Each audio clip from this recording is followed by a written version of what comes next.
Good morning, सुप्रभात, जोहार।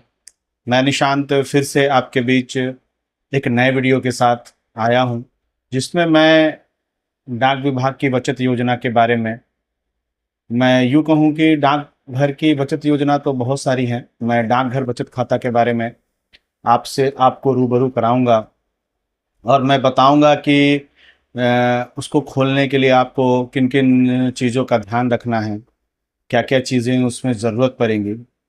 और सबसे अच्छी बात यह है कि पूरे भारतवर्ष में हमारा 1,64,000 डाकघर है, जहां आप इसकी सुविधा ले सकते हैं। अभी वर्तमान वर्तमान में हमारे डाक विभाग द्वारा 1 तारीख से लेकर 15 तारीख के बीच एक स्पेशल ड्राइव डाकघर बचत खाता खोलने के लिए लगाया गया है। आप अपने नज़दीकी डाकघर जा सकते हैं, वहां जाकर आप अपने हिसाब से खातों का चुनाव कर आप हमारे यहाँ खाता खोल सकते हैं। मैं थोड़ी सी बात इसमें बता दूं कि डाकघर बचत खाता वह खाता है जिसमें आप अपने ज़रूरत से बचने वाले पैसे को जमा कर सकते हैं, निकाल सकते हैं। और इसमें हमारे डाक विभाग द्वारा आपको 4% का ब्याज दिया जाता है। मैं इसकी विस्तृत जानकारी आपको अभी इंडिया पोस्ट के साइट से जो चीज़ें उपलब्ध हैं वो आप भी जाकर देख सकते हैं। मैं उसके बारे में आपको विस्तृत रूप से बताऊंगा।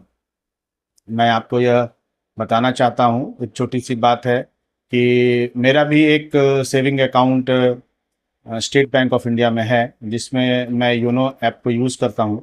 और मैंने उसमें देखा कि उसमें जो ब्याज दर है वो 2.5% है। वो आप भी अपने योनो ऐप में जाकर के चेक कर सकते हैं। 2.5% का rate of interest state bank द्वारा दिया जा रहा है। और कहीं ना कहीं हम 1.5% कम ब्याज दर पे अपने पैसे को रखे हैं। तो मैं आप सबों से निवेदन करूंगा कि आप भी अपने यूनो ऐप को चेक करें और हमारा जो डाकघर बचत खाता है उसका लाभ उठाएं। चलिए मैं आपको आगे इसकी विस्तृत जानकारी देता हूं।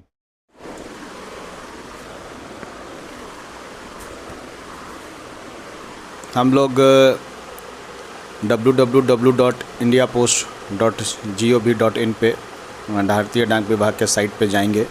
वहाँ पे हम लोग पेशकश योजनाएं और सेवाएं जो ड्रॉप डाउन मेनू है उसके बैंकिंग सेवा और उसके बाद बचत योजना, इसके अंदर हम लोग जब जाएंगे तो हम लोग डाक विभाग की सारी बचत योजनाओं के बारे में आप यहाँ देख सकते हैं। ये सारी चीज़ें यहाँ दी गई हैं। लेकिन हम लोग मूल रूप से डाकघर बचत खाता जिसे एसबी कहा जाता है वो उसके बारे में हम लोग जानेंगे। इसमें 4% प्रतिवर्ष ब्याज की दर है और खोलने का जो न्यूनतम राशि है वो 500 रुपये है। इसको कौन कौन सी योग्यता है इसको खोलने के लिए? भारत का व्यक्ति जो होगा वो भारत निवासी और नागरिक होना चाहिए। एकल रूप से खोल सकते हैं, संयुक्त रूप से खोल सकते हैं।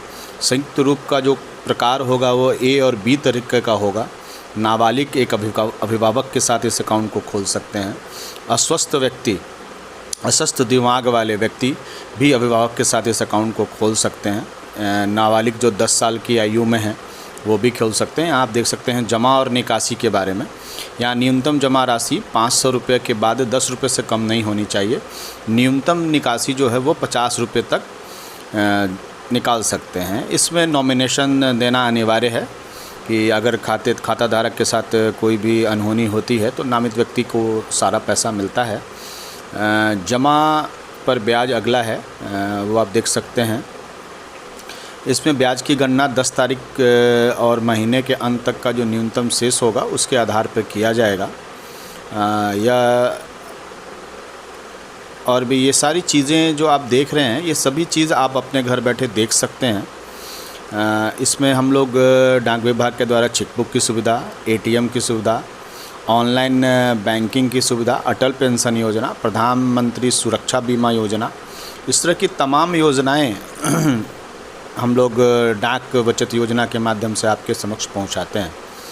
अब मैं आपको एक नई सुविधा के बारे में बताना चाहूँगा कि हम लोग ऑनलाइन भी अपने पासबुक का बैलेंस देख सकते हैं। जैसे ही आप वहाँ क्लिक करेंगे आपको आपसे आपका मोबाइल नंबर पूछा जाएगा और वो जो कैप्चा है जब आप वहाँ डालते हैं तो उसके बाद वो लॉगिन होगा और आपको एक OTP प्राप्त होगा।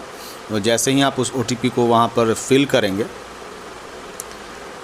जैसे देखिए जैसे ही आप वहाँ फिल करेंगे वो पोर्टल खुल जाएगा और फिर आपसे आपके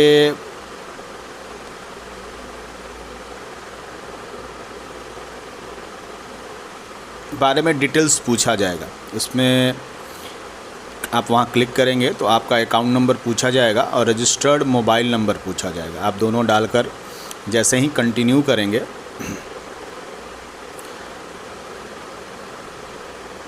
फिर से एक OTP आप जनरेट होगा। ये OTP बार बार देने का मतलब यही है कि कोई धोखाधड़ी नहीं हो आपके साथ, आपके अकाउंट की जांच कोई और नहीं कर ले, आप ही हों जो उस अकाउंट को देख रहे हैं।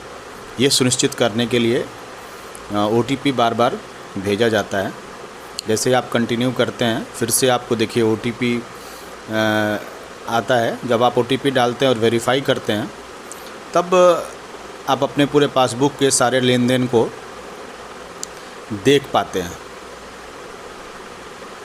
जैसे देखिए ये मैंने खुद के अकाउंट के साथ ये किया है। आप देख सकते हैं ये 3 तरह का चीज़ आपको वहाँ पे नज़र आ रहा है, balance inquiry, mini statement, detail statement. आप उन पोर्टलों पर क्लिक करेंगे तो आप ये सारी चीज़ें इस पर मिनी स्टेटमेंट में आप 10 ट्रांजैक्शन देख सकते हैं। डिटेल स्टेटमेंट भी अगर आप चाहते हैं तो वो भी आप देख सकते हैं।